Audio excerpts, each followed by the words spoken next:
A few years after every NFL draft, you can look back and ascribe a label to most of the players selected, ranging from bust to average to potential Hall of Famer.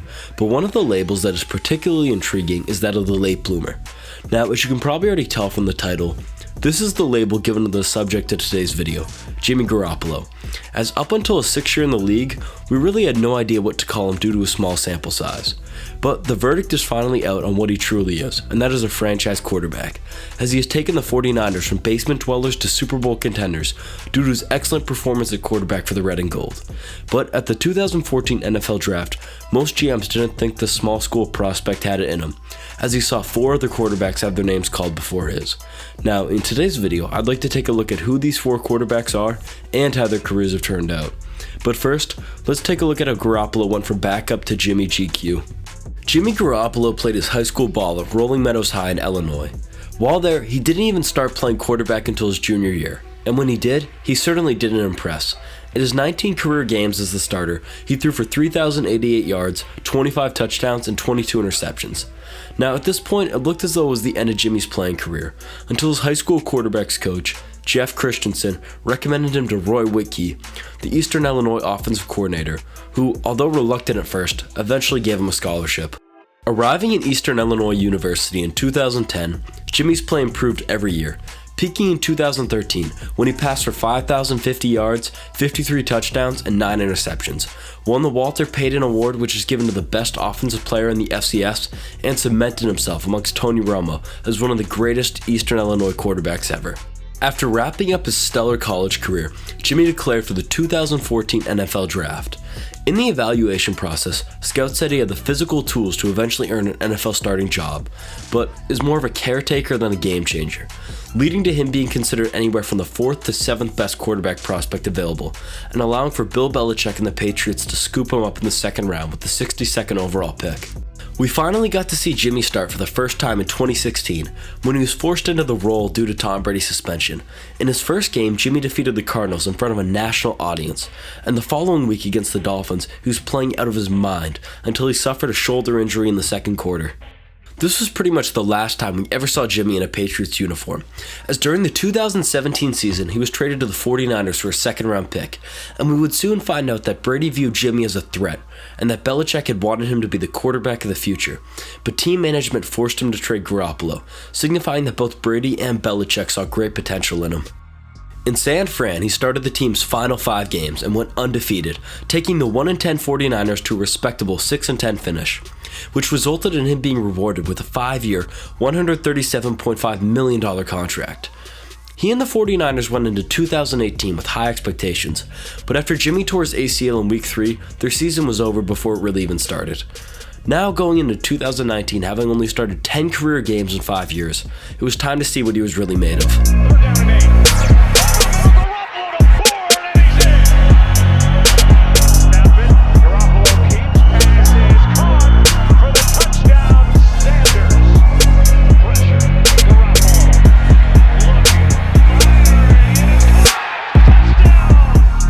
So far as of Week 16, he's thrown for 3,693 yards, which is 11th in the league, 27 touchdowns, which is 4th in the league, and 13 interceptions, which is 7th in the league, and most importantly has his team primed for a potential Super Bowl run, something you certainly couldn't say about the 4 quarterbacks drafted before him.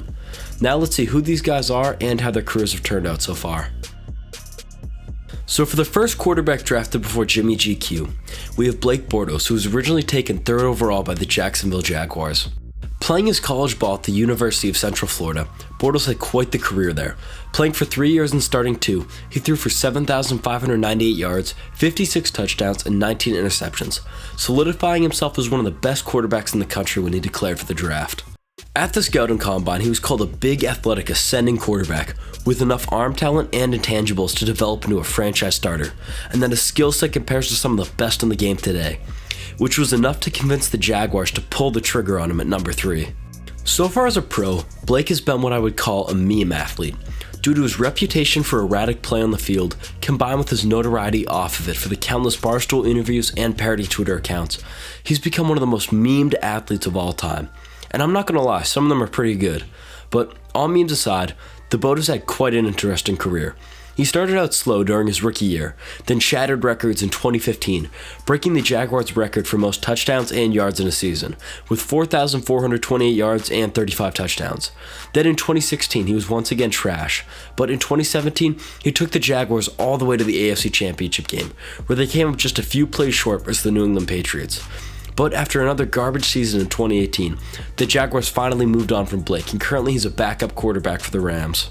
Now, if you had to choose between Blake and Garoppolo, this is almost a no-brainer. Jimmy is just the better pro quarterback, and imagine how far he could have taken that stacked 2017 Jaguar squad. Now for the second quarterback drafted before Garoppolo, Johnny Manziel, who was originally taken 22nd overall by the Cleveland Browns. Johnny Football, one of the most exciting athletes I've ever seen. His dominance began at the high school level, where he effortlessly destroyed his opponents, especially as a senior, where he had one of the best years of all time, passing for 3,609 yards and 45 touchdowns, while also rushing for 1,674 yards and 30 touchdowns. But this exceptional play style didn't end in high school, as Johnny's flashy style translated well to Texas A&M. While there, Manziel passed for 7,820 yards and 63 touchdowns, rushed for 2,169 yards and 30 touchdowns, and became the first freshman to ever win the Heisman Trophy. During the evaluation process, no one really knew what to make of Johnny. But what everyone did know was that Johnny was a Sandlot-style quarterback who consistently won games playing a brand of fast-paced jailbreak football that often goes off script and can be difficult both to game plan with and against, and that he had a hard-partying Hollywood lifestyle. And at the 2014 NFL Draft, the Browns rolled the dice on this hit-or-miss prospect, and they never saw a return on their gamble. In his short NFL career, Manziel's been one of the biggest busts in recent memory. In his rookie season for Cleveland, he played sparingly, but in his second year, he saw more action and passed for 1,500 yards, 7 touchdowns, and 5 interceptions. But the Browns decided to move on from him following this season, after he missed a mandatory check-in due to him being in Vegas, and after he had a domestic violence incident with his ex-girlfriend. Since then, Johnny has bounced around in the CFL for the Tiger Cats and Alouettes, and in the AAF for the Memphis Express. Now, it's a safe bet to say that if the Browns are given another shot at this pick, it's a no-brainer as to what they would have done. So for the third quarterback drafted before Jimmy and the final quarterback taken in the first round, we have Teddy Bridgewater, who was originally taken 32nd overall by the Minnesota Vikings. Teddy Bridgewater spent his college days at the University of Louisville, where he was quite the passer, throwing for 9,817 yards, 72 touchdowns, and only 24 interceptions in his 3 years there, which led to him being considered as a potential first overall pick, until he had his pro day, which he completely bombed. Apparently his accuracy was off, his deep passes fluttered, and he was inconsistent, and this failed pro day was the catalyst for him falling to the back end of the first round. In his first year for the Vikings, Teddy became the starter in Week 4 and retained his job for the next 2 years, finishing his rookie season with 2,919 yards, 14 touchdowns, and 12 interceptions, and his sophomore season with 3,231 yards, 14 touchdowns, and 9 interceptions. At this point in his career, Teddy was mostly a game manager, and the real offense went through Adrian Peterson. In 2016, Bridgewater's career took a turn for the worst when in the offseason he tore his ACL and suffered structural damage to his knee, causing him to miss the entire 2016 and most of the 2017 season. Following 2017, he left the Vikings as a free agent and signed with the New York Jets, but before the season could begin, he was traded to the New Orleans Saints. In 2019, after Drew was injured, Teddy was finally given the reins to a legit NFL offense, and we finally saw what he was capable of.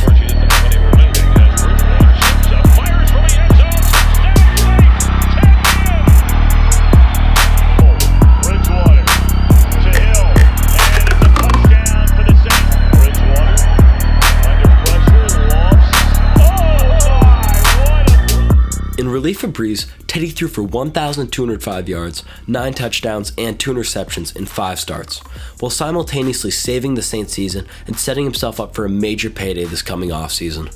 Now, although Teddy has been great this year, and I think he should be a starting NFL quarterback next season, I still want to see him playing in an offense that isn't the Saints before I could say he's completely shaken off the game manager label. And at the moment, I think the Vikings would have preferred Garoppolo here.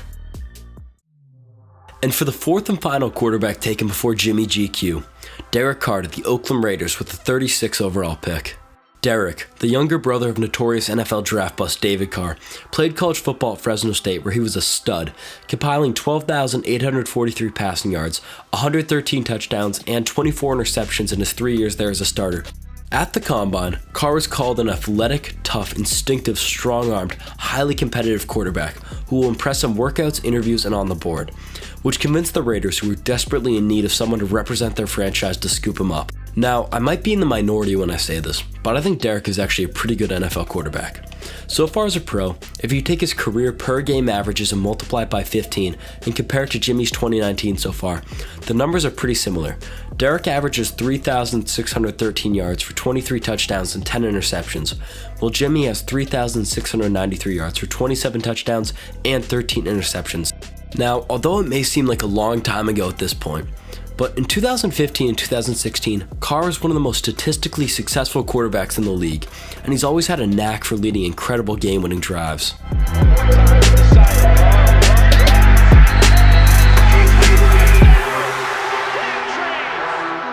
But unfortunately for Derek, he just hasn't had the best weapons or coaching these past few years, which is one of the main factors for his recent struggles.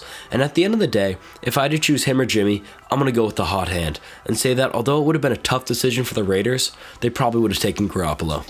Now that we've finally seen Garoppolo become the player he's capable of being, and time has weeded out and shown what the other quarterbacks taken before him really are, we can summarize Garoppolo's pro career with the famous Chinese proverb, "Be not afraid of growing slowly, be afraid only of standing still."